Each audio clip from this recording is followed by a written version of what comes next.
Hi friends, welcome back to our channel. ಎಲ್ಲರೂ ಹೇಗಿದ್ದೀರಾ? ಎಲ್ಲರೂ ಚೆನ್ನಾಗಿದೆ ಅಂತ ಅಂದ್ಕೊಳ್ತಾ ಇದ್ದೀನಿ. ಈ ವ್ಲಾಗ್ ಬಂದು ಬೆಳಗ್ಗೆಯಿಂದ ಮಧ್ಯಾಹ್ನದವರೆಗೂ ಇರುವಂಥ ವ್ಲಾಗ್ನ ನಾನು ಇಲ್ಲಿ ಶೇರ್ ಮಾಡ್ಕೊಳ್ತಾ ಇದ್ದೀನಿ. ಚಿಕ್ಕ ಚಿಕ್ಕ ವಿಡಿಯೋ ಇರುತ್ತೆ, ಸೊ ನಿಮ್ಗೆಲ್ರಿಗೂ ಇಷ್ಟ ಆಗುತ್ತೆ ಅಂತ ಅಂದ್ಕೊಂಡಿದ್ದೀನಿ. ಹಾಗೆ ಯಾರೆಲ್ಲ ಹೊಸದಾಗಿ ಚಾನಲ್ನ ನೋಡ್ತಾ ಇರೋ ಪ್ಲೀಸ್ ಸಬ್ಸ್ಕ್ರೈಬ್ ಮಾಡ್ಕೊಂಡು ನೋಡಿ. ನಿಮ್ಗೇನಾದರೂ ಈ ವಿಡಿಯೋ ಇಷ್ಟ ಆದರೆ ಒಂದು ಲೈಕ್ ಮಾಡಿ, ಶೇರ್ ಮಾಡಿ, ಕಾಮೆಂಟ್ ಮಾಡಿ, ಓಕೆನಾ? ಹಾಗೆ ಈ ವಿಡಿಯೋ ಮಾರ್ನಿಂಗ್ ರುಟೀನ್ ಮತ್ತು ಎಲ್ಲ ಇನ್ಕ್ಲೂಡ್ ಆಗಿರುತ್ತೆ. ನಿಮ್ಗೆ ಇಷ್ಟ ಆಗುತ್ತೆ ಅಂತ ಅಂದ್ಕೊಂಡಿದ್ದೀನಿ. ಇವಾಗ ಫಸ್ಟು ಎದ್ದ ತಕ್ಷಣವೇ ಮನೆ ಬಾಗಿಲನ್ನ ಕ್ಲೀನ್ ಮಾಡ್ತಾಯಿದ್ದೀನಿ. ಕಸ ಗುಡಿಸಿದ್ದಾಯಿತು. ಈಗ ಅಂಗಳಕ್ಕೆಲ್ಲ ನೀರು ಹಾಕ್ತಾಯಿದ್ದೀನಿ. ನಮ್ಮದೇನು ದೊಡ್ಡ ಅಂಗಳ ಅಲ್ಲ, ಚಿಕ್ಕ ಅಂಗಳ. ಹೊರಗಡೆನೇ ಈ ಥರ ಟಬ್ಬಲ್ಲಿ ನೀರು ತುಂಬಿಸಿಟ್ಟಿರ್ತೀವಿ, ಪಾತ್ರೆ ತೊಳ್ಕೊಳೋದಕ್ಕೆ. ಹಾಗೆ ಈಗ ಹೊರಗಡೆ ಈ ಥರ ಎಲ್ಲ ಕ್ಲೀನ್ ಮಾಡ್ಕೊಳೋದಕ್ಕೆ, ಬಟ್ಟೆ ಒಕ್ಕೊಳೋಕ್ಕೆ ಎಲ್ಲದನ್ನು ಕೂಡ ನಾವು ಟಬ್ಬಲ್ಲಿ ಮತ್ತು ಡ್ರಮ್ಮಲ್ಲಿ ಎಲ್ಲ ನೀರು ತುಂಬಿಸಿಟ್ಟಿರ್ತೀವಿ. ಬೋರ್ ನೀರು ಯಾವಾಗಲೂ ಕೂಡ ಬಿಡ್ತಾ ಇರುತ್ತೆ. ಬೆಳಗ್ಗೆ ಒಂದು ಟೈಮು, ಸಂಜೆ ಒಂದು ಟೈಮ್ ನೀರು ಬಿಡ್ತಾರೆ ಮನೆ ಮುಂದೆನೇ.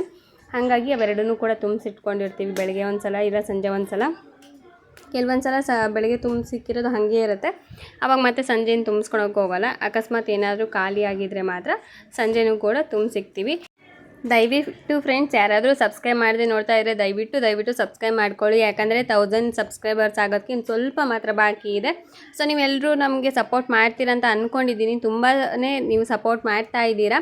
ಕೆಲವೊಂದು ಜನ ಏನಂದರೆ ಕೆಲವೊಬ್ಬರು ಸಬ್ಸ್ಕ್ರೈಬ್ ಮಾಡದೆ ನೋಡ್ತಾ ಇದ್ದೀರಾ. ಸೊ ಹಾಗಾಗಿ ದಯವಿಟ್ಟು ಸಬ್ಸ್ಕ್ರೈಬ್ ಮಾಡ್ಕೊಳ್ಳಿ. ನೀವು ಒಂದು ಸಬ್ಸ್ಕ್ರೈಬ್ ನಮ್ಗೆ ತುಂಬಾ ಇಂಪಾರ್ಟೆಂಟ್ ಆಗುತ್ತೆ ಈ ಒಂದು ಟೈಮಲ್ಲಿ. ಯಾಕಂದರೆ ನಮಗೆ 1000 ಸಬ್ಸ್ಕ್ರೈಬರ್ ಆಗಬೇಕಂತ ಇರುತ್ತೆ, 4000 ವಾಚಿಂಗ್ ಅವರ್ಸ್ ಕಂಪ್ಲೀಟ್ ಆಗಬೇಕಂತ ಇರುತ್ತೆ. 1000 ಸಬ್ಸ್ಕ್ರೈಬರ್ಸ್ ಆಗೋದಕ್ಕೆ ಇನ್ನು ಸ್ವಲ್ಪನೇ ಬಾಕಿ ಇರೋದು. ದಯವಿಟ್ಟು ನೀವೆಲ್ಲ ಸಪೋರ್ಟ್ ಮಾಡ್ತೀರಾ ಅಂತ ಅಂದ್ಕೊಂಡಿದ್ದೀನಿ. ಯಾಕಂದರೆ ಇಷ್ಟು ಮಟ್ಟಿಗೆ ಇಲ್ಲಿವರೆಗೂ ಕೂಡ ನೀವು ಸಪೋರ್ಟ್ ಮಾಡಿದ್ದೀರ ಅಂದಮೇಲೆ ಇದಕ್ಕೂ ಕೂಡ ನನಗೆ ರೀಚ್ ಆಗೋದಕ್ಕೆ ಸಪೋರ್ಟ್ ಮಾಡ್ತೀರಾ ಅಂತ ನನಗೆ ಒಂದು ಭರವಸೆ ಇದೆ. ಸೊ ನೀವು ಸಪೋರ್ಟ್ ಮಾಡ್ತೀರಲ್ವ ಫ್ರೆಂಡ್ಸ್, ದಯವಿಟ್ಟು ಸಪೋರ್ಟ್ ಮಾಡಿ, ಆಯಿತಾ?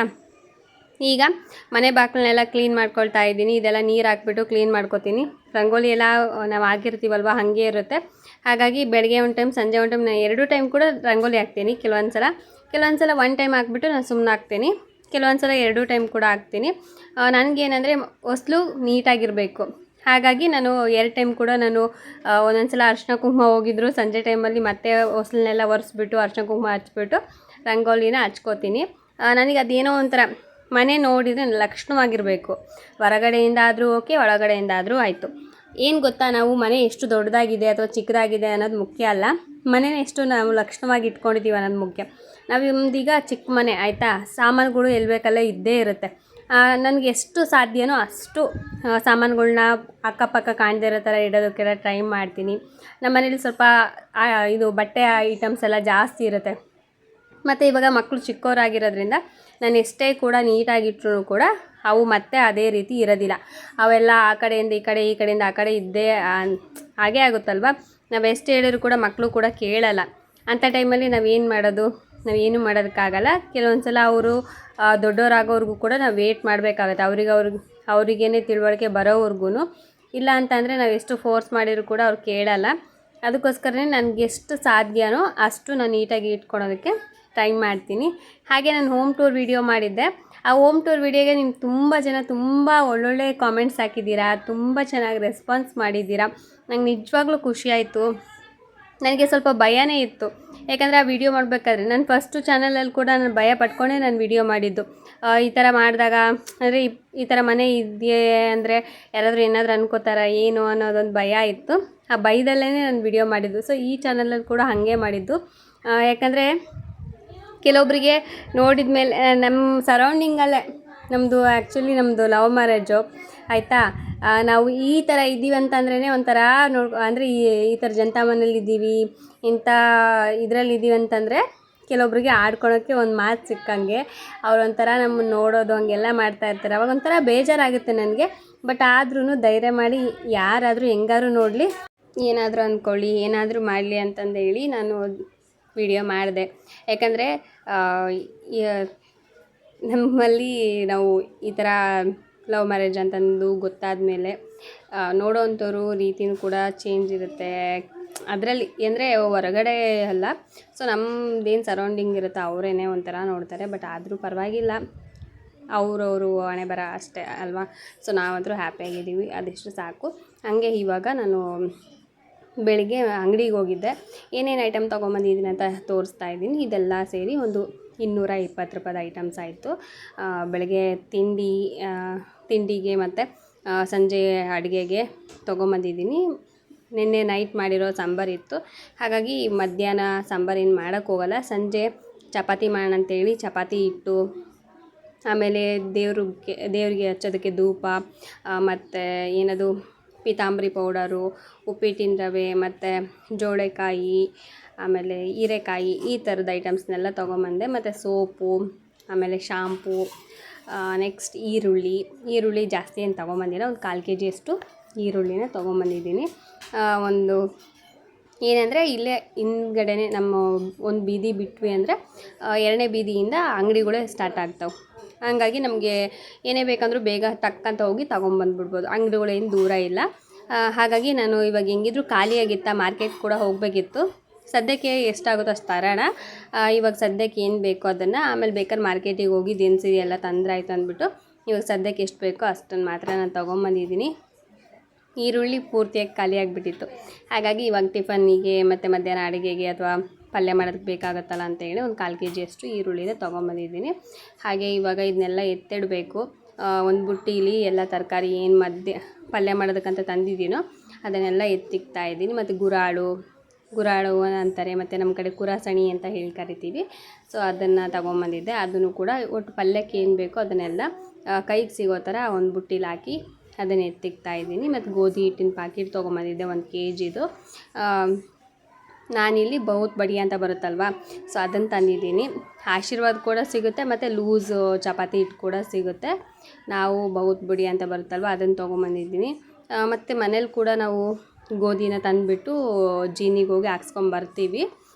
ಇವಾಗ ಅದು ಖಾಲಿಯಾಗಿತ್ತು, ಹಾಗಾಗಿ ಗೋಧಿ ಹಿಟ್ಟಿನ ಪ್ಯಾಕೆಟ್ನ ತೊಗೊಂಬಂದಿದ್ದೀನಿ. ಆಲ್ಮೋಸ್ಟ್ ಏನಂದರೆ ಇದನ್ನೇ ಜಾಸ್ತಿ ಉಪಯೋಗಿಸೋದು, ಬಹುತ್ ಬಡಿಯ ಗೋಧಿ ಹಿಟ್ಟಿನ ಪ್ಯಾಕೆಟ್ನ. ಇದು ಕೂಡ ಚೆನ್ನಾಗೇ ಬರುತ್ತೆ. ನಾವೇನಂದರೆ ಹಿಟ್ಟನ್ನು ಕಲಿಸ್ಬೇಕಾದ್ರೆ ಸ್ವಲ್ಪ ಹಾಲು ಇಲ್ಲಾಂದರೆ ಮೊಸರನ್ನ ಹಾಕಿ ಕಲಸಿದ್ರೆ ಚಪಾತಿ ಹಿಟ್ಟು ತುಂಬ ಸಾಫ್ಟಾಗಿ ಬರುತ್ತೆ. ನಾನು ಒಂದೊಂದು ಸಲ ಮನೇಲಿ ಹಾಲು ಇತ್ತಂದರೆ ಹಾಲು ಹಾಕಿ ಕಲಿಸ್ತೀನಿ, ಇಲ್ಲಾಂದರೆ ಚಪಾತಿ ಹಿಟ್ಟಿಗೆ ಸ್ವಲ್ಪ ಮೊಸರು ಹಾಕ್ಬಿಟ್ಟು ಕಲಿಸ್ತೀನಿ. ಒಂಥರ ಟೇಸ್ಟು ಚೆನ್ನಾಗಿದೆ, ಸಾಫ್ಟಾಗಿ ಕೂಡ ಇರುತ್ತೆ. ಇವಾಗ ಅದನ್ನೆಲ್ಲ ಎತ್ತಿಟ್ಬಿಟ್ಟು ಹಾಲು ಕಾಯಿಸೋದಕ್ಕಂತ ಇಟ್ಟಿದ್ದೀನಿ. ಹಾಲು ಕಾಯಿಸಿ ನೆಕ್ಸ್ಟು ಟೀ ಮಾಡಬೇಕು. ಹಾಲಲ್ಲಿ ಏನೋ ಬಿದ್ದುಬಿಟ್ಟಿತ್ತು, ಅಂದರೆ ಡಸ್ಟ್ ಆ ಥರ ಬಿದ್ದಿತ್ತು. ಅದನ್ನು ಹಾಗೆ ಇವಾಗ ಚಹಾ ಸೋಸೋದಿರುತ್ತಲ್ವ ಅದರಲ್ಲೇ ತೆಗಿತಾ ಇದ್ದೀನಿ. ಹಾಗೆ ಫ್ರೆಂಡ್ಸ್, ದಯವಿಟ್ಟು ಸಬ್ಸ್ಕ್ರೈಬ್ ಮಾಡ್ಕೊಳ್ಳಿ. ಯಾರಾದರೂ ಇನ್ನೂ ಸಬ್ಸ್ಕ್ರೈಬ್ ಮಾಡಿಲ್ಲ ಅಂದರೆ 1000 ಸಬ್ಸ್ಕ್ರೈಬರ್ಸ್ ಆಗಬೇಕು. ಈಗ 900 ಚಿಲ್ಲರೆ ಆಗಿದೆ ಸಬ್ಸ್ಕ್ರೈಬರ್ಸು. ಇನ್ನು ಸ್ವಲ್ಪ ಸ್ಟೆಪ್ ಬಾಕಿ ಇದೆ. ದಯವಿಟ್ಟು ನೀವು ನಮಗೆ ಹೆಲ್ಪ್ ಮಾಡ್ತೀರ ಅಂತ ಅಂದ್ಕೊಂಡಿದ್ದೀನಿ. ಇವಾಗ ನನ್ನ ಮಗಳು ಸ್ನಾನ ಮಾಡ್ಕೊಂಬಂದ ತಕ್ಷಣ ದೇವ್ರ ಮುಂದೆ ನಿಂತ್ಕೊಂಡು ಭಕ್ತಿಯಿಂದ ಕೈ ಮುಕ್ಕೊಂಡು ನಿಂತ್ಕೊಂಡಿದ್ಲು. ಅವಳಿಗೆ ಗೊತ್ತಿಲ್ಲ ನಾನು ವೀಡಿಯೋ ಮಾಡ್ತಾ ಇರೋದು. ಅವಳು ಸುಮ್ಮನೆ ನಮಸ್ಕಾರ ಮಾಡ್ಕೊಂಡು ನಿಂತ್ಕೊಂಡಿದ್ಲು. ಆಮೇಲೆ ನಮಸ್ಕಾರ ಮಾಡಿದ್ದಾದಮೇಲೆ ವಿಭೂತಿನ ಹಚ್ಕೊಳಕ್ಕಂತೇಳಿ ವಿಭೂತಿ ತೊಗೊಂಡ್ಲು. ಅವಳು ಏನು ಮಾಡ್ತಿದ್ದಾಳೆ ನೋಡೋಣ ಅಂತ ಹೇಳ್ಬಿಟ್ಟು ನಾನು ಸುಮ್ಮನೆ ವಿಡಿಯೋ ಮಾಡ್ಕೊಳ್ತಾ ಇದ್ದೀನಿ. ವಿಡಿಯೋ ಅವಳಿಗೆ ಆಮೇಲೆ ಗೊತ್ತಾಯಿತು ನಾನು ಮಾಡ್ತಾ ಇರೋದು. ನೋಡಿ ಅವಳು ಹೆಂಗೆ ಹಚ್ಕೋತಾ ಇದ್ದಾಳೆ ಕೈಗೆ. ಅವಳು ಫಸ್ಟೆಲ್ಲ ಬರ್ತಾ ಇರಲಿಲ್ಲ ಹಚ್ಕೊಳೋದು, ಹಂಗೆಲ್ಲ ದೇವ್ರ ಮುಂದೆ ಬಂದು ನಮಸ್ಕಾರನೂ ಕೂಡ ಮಾಡ್ತಾ ಇರಲಿಲ್ಲ. ಬಟ್ ಇವಾಗ ಅವಳು ನಮಸ್ಕಾರ ಮಾಡೋದು, ಪೂಜೆ ಮಾಡ್ತೀನಿ ಅನ್ನೋದು, ದೇವಸ್ಥಾನಕ್ಕೆ ಹೋಗ್ತೀನಿ ಅನ್ನೋದೆಲ್ಲ ಮಾಡ್ತಾಳೆ. ಈಗ ನೀನು ಹಚ್ಕೊಳಮ್ಮ ಇಲ್ಲ ಅಂತ ಹೇಳಿದೆ. ಅವಳು ಇಲ್ಲ ನಂಗೆ ಹಚ್ಕೊಳಕ್ಕೆ ಬರಲ್ಲ, ನಾನು ಕನ್ನಡಿ ನೋಡ್ಕೊಂಡು ಹಚ್ಕೊತೀನಮ್ಮ ಅಂತ ಅಂದ್ಬಿಟ್ಟು ಅಲ್ಲಿ ಕನ್ನಡಿ ಮುಂದೆ ನಿಂತ್ಕೊಂಡು ಇವಾಗ ಹಚ್ಕೊಳ್ತಾ ಇದ್ದಾಳೆ.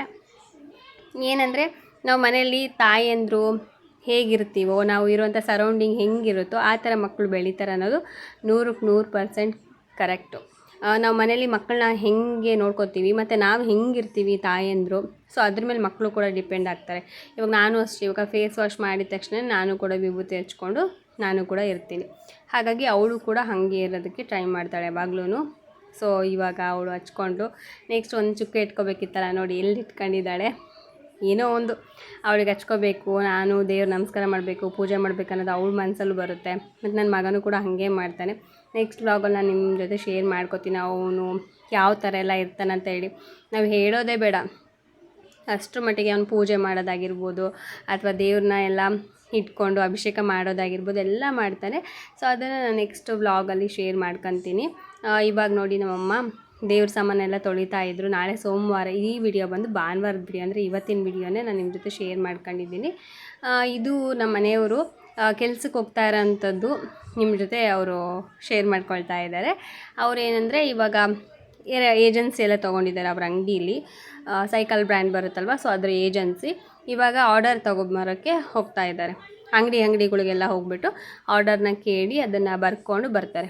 ಸೊ ಏನೇನು ಬೇಕು ಏನಿಲ್ಲ ಸೈಕಲ್ ಬ್ರ್ಯಾಂಡಲ್ಲಿ ಅಂತ ಹೇಳ್ಬಿಟ್ಟು ಅವ್ರು ಕೇಳಿಕೊಂಡು ಬರ್ತಾರೆ. ಅವರು ಆರ್ಡರ್ ಕೊಟ್ಟಿರೋದನ್ನೆಲ್ಲ ಒಂದು ಲೀಸ್ಟ್ ಮಾಡಿಕೊಂಡು ನೆಕ್ಸ್ಟ್ ಡೇ ಇಲ್ಲಾಂದರೆ ಅವತ್ತೇ ಆದರೆ ಅವತ್ತೇ ತೊಗೊಂಡು ಹೋಗ್ಬಿಟ್ಟು ಅವ್ರಿಗೆಲ್ಲ ಕೊಟ್ಟು ಅದನ್ನ ಡೆಲಿವರಿ ಮಾಡಿ ಬರ್ತಾರೆ. ಸೊ ಈ ಥರನೂ ಕೂಡ ಅವ್ರು ಕೆಲಸ ಮಾಡ್ತಾಯಿದ್ದಾರೆ. ಒಂದು ಅಂಗಡಿನೂ ಒಂದು ಇವೆರಡೂ ಕೂಡ ಮಾಡ್ತಾಯಿದ್ದಾರೆ. ಜೀವನ ಮಾಡೋದು ಅಷ್ಟೊಂದು ಕಷ್ಟ ಅಂದರೆ ಸುಲಭ ಅಲ್ಲ, ತುಂಬ ಕಷ್ಟ. ಕೆಲವೊಬ್ರಿಗೆ ತುಂಬ ಈಸಿ, ಎ ಸಿ ಕೆಳಗಡೆ ಕುತ್ಕೊಂಡು ಆರಾಮಾಗಿ ಕೆಲಸ ಮಾಡ್ಬೋದು. ಬಟ್ ನಮ್ಮಂಥ ಮಿಡಲ್ ಕ್ಲಾಸ್ ಫ್ಯಾಮಿಲಿ ಅದರಲ್ಲಿ ಏನೂ ಓದಿಲ್ಲ ಅಷ್ಟೊಂದು ಅಂತ ಅಂದರೆ ಈ ಥರನೇ ಇರುತ್ತೆ ನಮ್ಮದು. ಬಿಸಿಲು ಮಳೆ ಅಂದೇ ಸುತ್ತಬೇಕು, ಎಲ್ಲ ನೋಡ್ಕೋಬೇಕು, ಕೆಲಸ ಮಾಡಬೇಕು ಒಬ್ಬರ ಹತ್ರ ಹೋಗಿ. ಸೊ ಈ ಥರ ಎಲ್ಲ ಇರುತ್ತೆ, ಏನು ಮಾಡೋದಕ್ಕಾಗಲ್ಲ. ಏನು ಬಂದಿದೆಯೋ ಅಂದರೆ ಪಾಲಿಗೆ ಬಂದಿದ್ದು ಪಂಚಾಮೃತ ಅಂದ್ಕೊಂಡು ಹೋಗ್ತಾ ಇರೋದಷ್ಟೇ. ಕೆಲವೊಬ್ರಿಗೆ ಇದೂ ಕೂಡ ಇರಲ್ಲ ಅಲ್ವಾ, ಅವರು ಕೂಡ ತುಂಬ ಕಷ್ಟಪಡ್ತಾ ಇರ್ತಾರೆ. ನಮಗೆ ಇದರಲ್ಲಿ ನಮಗೇನು ಕೊಟ್ಟಿದೆಯೋ ಅದರಲ್ಲಿ ನಾವು ಖುಷಿಯಾಗಿದ್ದೀವಿ, ಅಷ್ಟು ಸಾಕು. ಇನ್ನೂ ಹೆಚ್ಚಿನದಾಗಿ ಆಸೆ ಪಟ್ಟರೆ ಇರೋದನ್ನು ಕೂಡ ನೆಮ್ಮದಿ ಅಂತ ನಮಗೇನಿರ್ತದೆ ಈ ಲೈಫಲ್ಲೂ ಅದನ್ನು ಕಳ್ಕೊತೀವಿ. ಹಾಗಾಗಿ ಇಲ್ಲದೇ ಇರೋದನ್ನು ಯೋಚನೆ ಮಾಡೋದಕ್ಕಿಂತ ಇರೋದನ್ನು ಅಕ್ಸೆಪ್ಟ್ ಮಾಡಿ ಖುಷಿಯಿಂದ ಇರೋದು ತುಂಬ ಬೆಟರು, ತುಂಬ ಒಳ್ಳೆಯದು. ಇದು ಮಾರ್ಕೆಟ್ ಸರೌಂಡಿಂಗು ತುಂಬ ರಶ್ ಇರುತ್ತೆ. ಕೆಲವೊಂದು ಸಲ ಅಂತೂ ನಾವು ಗಾಡಿ ಓಡಿಸೋದಕ್ಕೆ ಆಗಲ್ಲ, ಆ ಥರ ರಶ್ ಇರುತ್ತೆ. ಭಾನುವಾರ ಬಂತಂದರೆ ಮುಗ್ದೇ ಹೋಯ್ತು. ಇನ್ನೂ ಇದು ಖಾಲಿ ಇದೆ, ಬಟ್ ತುಂಬ ಇರುತ್ತೆ ಇಲ್ಲೆಲ್ಲ ಮಾರ್ಕೆಟ್. ಇದು KR ಮಾರ್ಕೆಟ್ ಅಂತ ಹೇಳಿ, ಇಲ್ಲಿ ತುಂಬಾ ರಶ್ ಇರುತ್ತೆ ಯಾವಾಗಲೂ ಕೂಡ. ತರಕಾರಿ ಹಣ್ಣು ಪ್ರತಿಯೊಂದು ಕೂಡ ಇಲ್ಲದೇ ಸಿಗೋದು. ಹಾಗಾಗಿ ಇದು ತುಂಬಾ ರಶ್ ಇರುವಂಥ ಪ್ಲೇಸು. ಎಲ್ಲರೂ ಕೂಡ ಇಲ್ಲಿ ಬಂದೆ ಏನಂತಾರೆ ಶಾಪಿಂಗ್ ಮಾಡೋದು, ತರಕಾರಿ ಎಲ್ಲ ವ್ಯಾಪಾರ ಮಾಡೋದು, ಹಂಗೆಲ್ಲ ತರಕಾರಿ ತೊಗೊಂಡು ಹೋಗೋದು ಎಲ್ಲ ಇಲ್ಲೇ. ಸೊ ಇಷ್ಟೇ ಫ್ರೆಂಡ್ಸ್ ಇವತ್ತಿನ ಒಂದು ವೀಡಿಯೋ. ನಿಮಗೆ ವಿಡಿಯೋ ಇಷ್ಟ ಆದರೆ ಒಂದು ಲೈಕ್ ಮಾಡಿ, ಶೇರ್ ಮಾಡಿ, ಕಾಮೆಂಟ್ ಮಾಡಿ. ಹಾಗೆ ಸಬ್ಸ್ಕ್ರೈಬ್ ಮಾಡದೆ ನೋಡ್ತಾ ಇದ್ದರೆ ದಯವಿಟ್ಟು ಸಬ್ಸ್ಕ್ರೈಬ್ ಮಾಡ್ಕೊಂಡು ನೋಡಿ. ನಾಳಿನ ವಿಡಿಯೋದಲ್ಲಿ ಮತ್ತೆ ಸಿಗೋಣ. ಅಲ್ಲಿವರೆಗೂ keep watching my channel. Thank you for watching. ದಯವಿಟ್ಟು ಸಬ್ಸ್ಕ್ರೈಬ್ ಮಾಡಿ ಫ್ರೆಂಡ್ಸ್. ಬಾಯ್.